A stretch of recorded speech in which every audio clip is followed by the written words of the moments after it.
Vous avez certainement tous déjà entendu cette fameuse expression « l'histoire, c'est l'histoire des vainqueurs ». Mais de quelle histoire parle-t-on quand on parle justement de l'histoire des vainqueurs? L'histoire des universitaires ou l'histoire qu'on apprend à l'école avant que nous ayons pu développer notre esprit critique? Je pense justement que bon nombre des oppositions entre ceux qui défendent cette affirmation et ceux qui la combattent viennent précisément de ce malentendu. Alors je vais essayer ici de mettre ces deux parties en accord. Il s'agit parfois d'apprendre à ajuster deux tuyaux. A priori, cette affirmation semble logique. Puisque le vainqueur a vaincu, il pourra écrire l'histoire comme bon lui semble et se donner le beau rôle. Mais encore faut-il pour cela qu'il écrive et que les vaincus s'abstiennent de le faire. Ou que les documents écrits par les vaincus n'aient pas été retrouvés. Ou pire, qu'ils aient été détruits. Et d'ailleurs, je vous ferai remarquer que ce qu'on utilise habituellement pour distinguer l'histoire de la préhistoire, c'est précisément cela, l'invention de l'écriture. Mais si l'histoire était réellement, ou plutôt uniquement l'histoire des vainqueurs, comment se fait-il que l'on sache quantité de choses sur les vainqueurs qui ne leur font pas nécessairement honneur? Loin de là même. Si l'on suivait cette logique, on ne devrait pas être au courant de quantité d'événements dramatiques. Et pourtant, la survenance de bien des drames nous est parvenue. Il est vrai que les hommes et les femmes politiques ont très souvent cherché à mettre l'histoire de leur côté, à se placer sous la protection d'illustres personnages historiques depuis longtemps décédés, lesquels n'ont par conséquent pas la possibilité de répondre. Par exemple, aujourd'hui en France, à peu près tous les partis se réclament du gaullisme. Mais c'est tellement grotesque! Pas sûr que le général de Gaulle aurait approuvé. Si tout le monde se prétend gaulliste d'une façon ou d'une autre, il doit bien en avoir dans le lot qui ne le sont pas.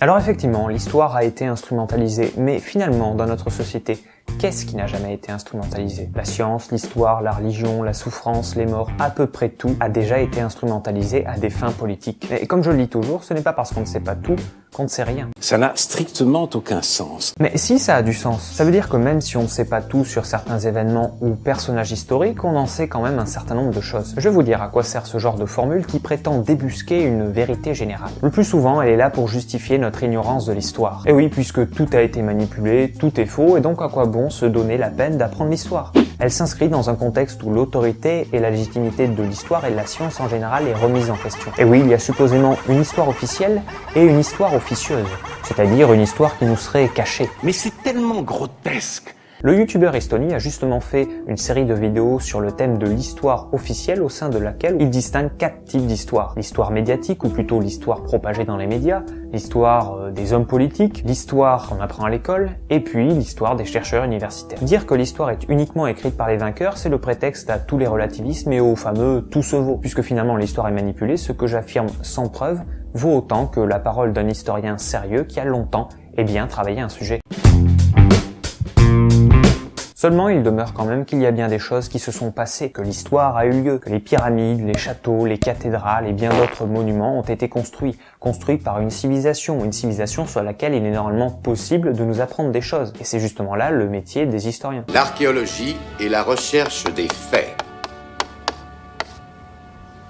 et non de la vérité. L'histoire, comme nous le dit Indiana Jones, c'est justement, mais pas que, la recherche des faits historiques. Et pour ce faire, les historiens vont s'appuyer sur des sources historique. Là est aussi la limite de l'histoire, puisque celle-ci est malheureusement dépendante de ces sources qui ne sont pas forcément toujours fiables. Mais le travail de l'historien, c'est justement de démêler le vrai du faux et de déterminer quel crédit on peut donner aux diverses sources qui nous relatent un événement ou nous décrivent un personnage historique. J'estime que c'est le meilleur président depuis François Mitterrand. Et c'est aussi de constamment remettre en question ces sources, et aussi de remettre en question les travaux des historiens qui ont précédemment travaillé sur ces mêmes sources. C'est ainsi que notre connaissance de l'histoire progresse, amis.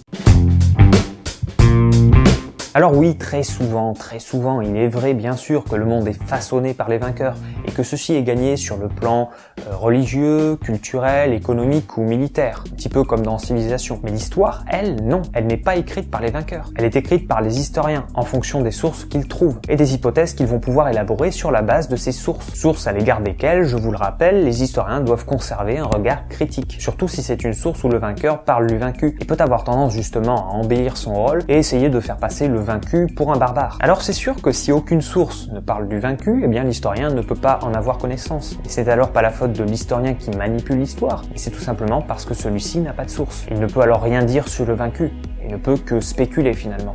C'est tout ce que j'ai à dire. Voilà, j'espère que cette vidéo vous aura plu. Si tel est le cas, n'hésitez pas à la liker, à vous abonner, à la partager, à commenter vous-même pour me dire ce que vous pensez de cette vidéo.